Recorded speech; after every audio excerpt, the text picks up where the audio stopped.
El fraude ya no está donde solía estar. Mientras la banca múltiple ha reforzado sus defensas, los delincuentes han migrado hacia Sofipos y Sofomes.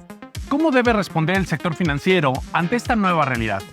Hoy lo analizamos con nuestro invitado, Ricardo Rebolledo Vivas Cuesta, Country Manager de Acid Labs. Bienvenido. Encantado de estar con ustedes. Muchas gracias por invitarme.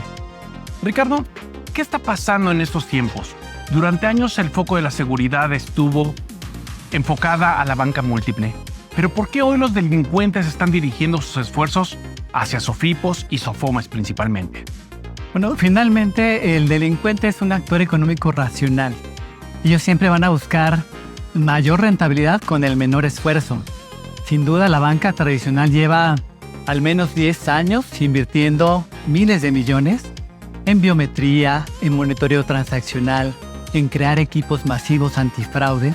No es que hayan hecho un sistema blindado contra ataques, pero sí lo han hecho mucho más costoso intentarlo. Por otro lado, tenemos este otro ecosistema de extraordinarias empresas, Sofipos, Sofomes, algunas fintechs jóvenes, por las que puedes aperturar una cuenta de inversiones o de ahorro desde tu móvil en 5 minutos. O puedes solicitar una línea de crédito también en tiempo récord. Correcto. Sin embargo, se encuentran en este momento en un proceso de maduración y están incrementando sus líneas de defensa. Sin duda, en este momento que están madurando, el defraudador ha identificado esa brecha de seguridad y entonces han focalizado sus esfuerzos para atacar a ese segmento. Hablando de las cifras de la Conducef, que creo que esto es un dato muy importante, muestran un crecimiento mucho mayor en las reclamaciones por fraude en Sofipos y Sofomes. Aquí, por ejemplo, Ricardo, ¿qué factores intervienen o están explicando esta migración del riesgo? Sí, es totalmente correcto, Paola. Las reclamaciones por fraude en la banca incrementaron, de acuerdo a la Conducef, un 18% contra un casi 49% del segmento de Sofipos y Sofomes. Esto precisando que hablamos de reclamaciones por fraude, no de fraude confirmado. Sin embargo, es un buen termómetro de que existe esta migración que sí está sucediendo. Se puede explicar con 3 macrofactores muy simples. El primero, yo diría que es una agilidad digital, pero con una poca maduración operativa. ¿A qué me refiero? Podemos tener un proceso de onboarding muy avanzado, muy ágil, con muy buena experiencia, pero si tu cuarto de investigación, fraudes, tiene todavía procesos muy manuales, o hay sistemas que no se hablan entre sí, tienes una brecha de seguridad. Por otro lado, también existe una asimetría de recursos. Si bien en una entidad digital puedes tener 3 personas que están atendiendo casos de fraude, en un banco tienes 300. Pero entiendo el volumen mayor que existe en la banca tradicional, pero sí me refiero a nivel proporcional, por esta maduración de la que hablamos, que tienen las Sofipos y las Sofomes, sí existe todavía esa simetría de recursos. Tercer factor que yo pensaría que es el más grave es que el fraude de bajo esfuerzo, yo le llamo el fraude antiguo, el fraude de ayer, ese ha disminuido, es un hecho.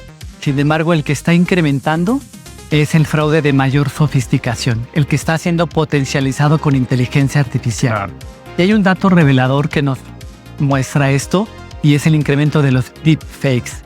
Los deepfakes incrementaron 484% de un año a otro. Es muchísimo.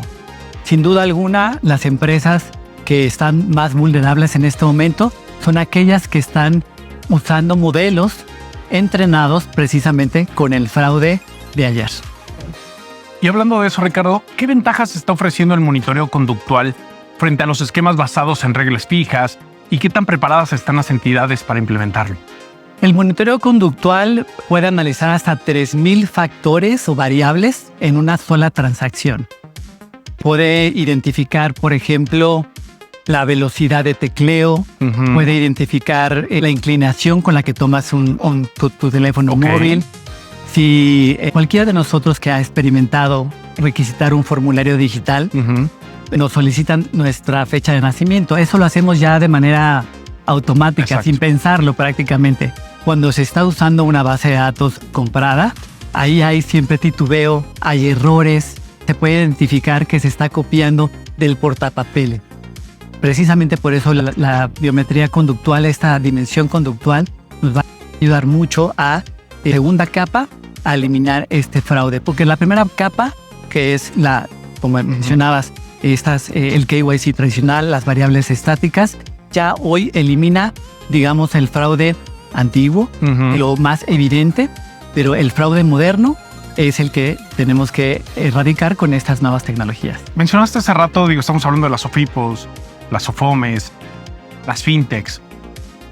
Mencionaste también el camino que recorren ya al día de hoy los bancos o la banca tradicional. Pero ¿cómo podemos hacer o qué pueden hacer este tipo de instituciones? Por ejemplo, no conocen este tipo de tecnologías o que inclusive la inversión, el costo, es una barrera para ello. En realidad, la tecnología no es lo más caro. Lo más caro es implementar en desorden. Yo he visto muchos casos en donde se adquieren software muy buenos sin tener antes incluso un gobierno de riesgo. Y fórmula sería, para resumir, pasos que habría que seguir. El primer paso es precisamente tener un gobierno, una persona encargada a la prevención de fraudes, que no tenga dependencia comercial, crear un comité de riesgos.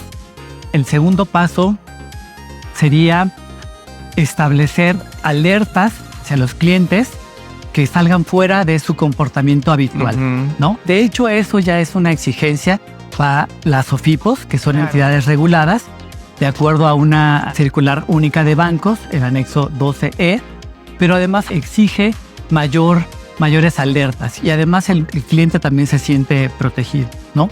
Y la tercera capa, yo diría que es, ahora sí, incorporar tecnología, incorporar estos modelos que van a aprender de manera continua, van a calibrarse de acuerdo al comportamiento de su portafolio, van a agregar esa dimensión conductual necesaria y esa sería la mejor manera. Estas SOFIPOS pueden adoptar esas nuevas tecnologías y de hecho en Acid Labs lo que hacemos es justo eso, acompañar a las empresas en todo ese proceso, desde la incorporación de los modelos hasta las pruebas, las validaciones, para que puedan lanzar a producción de manera adecuada.